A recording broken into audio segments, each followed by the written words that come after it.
اس کی حفاظت، اس کے فروغ اور اس کے بڑھنے کا سامان ہے، اس کی ترقی کا سامان ہے۔ ورنہ ایک لمحے کے لیے اگر اللہ کی نگاہ رحمت کی بندے سے ہٹتی ہے تو آدمی ہیرو سے زیرو ہو جاتا ہے۔ اس لیے بھائی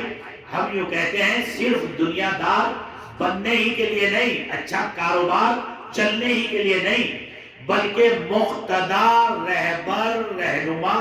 عالم، عارف باللہ بنا رہنے کے لیے بھی رب کی تائید اور توفیق اور اس کی رحمت کا ہر آن بندے کی طرف متوجہ ہونا یہ ضروری ہے۔ اگر ایک لمحے کے لیے بھی وقت کا بڑا عالم دین، وقت کا بڑا مربی اور شیخ اللہ کی نظر توفیق اور نظر رحمت سے محروم ہوگا تو اللہ اعلیٰ مقام سے اتار کر اسفل السافلین میں پہنچا دے۔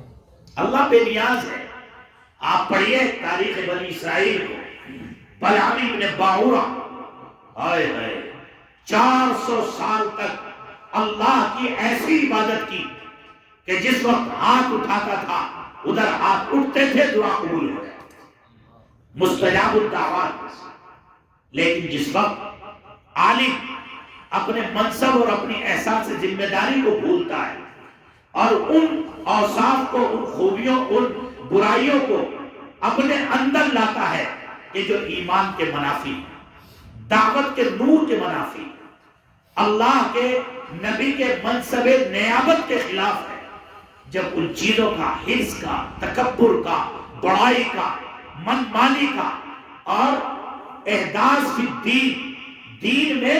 جو ہے نئی نئی باتوں کے ایجاد کرنے کا جب مرتکب ہوتا ہے تو وہ رب بڑی بے نیازی شان کا حق ہے، وہ اس مقام سے اتار کر اسے اسفل السافلین میں پہنچا دے۔ اور آہستہ آہستہ آہستہ ایسی تدبیریں ہوتی ہیں کہ بندہ سمجھ بھی نہیں پاتا کہ یہ کیا ہو گیا اور اللہ کی تدبیر کام کرتی رہتی۔ اس لیے بلعام ابن باعور جو مستجاب الدعوات تھا، 400 سال تک اللہ کی عبادت کرتا رہا، جب اللہ کی نظر توفیق سے گرا ہے، ہائے ہائے، بیان کرتے ہوئے بھی رومتا لرز جاتا ہے۔ قرآن پاک نے کہا فَمَثَلُهُ كَمَثَلِ الْكَلْبِ، اس کی مثال کتے جیسی ہے۔ یہ ہمیں سمجھانے کے لیے، قیامت تک آنے والی علماء کی جماعت کو سمجھانے کے لیے،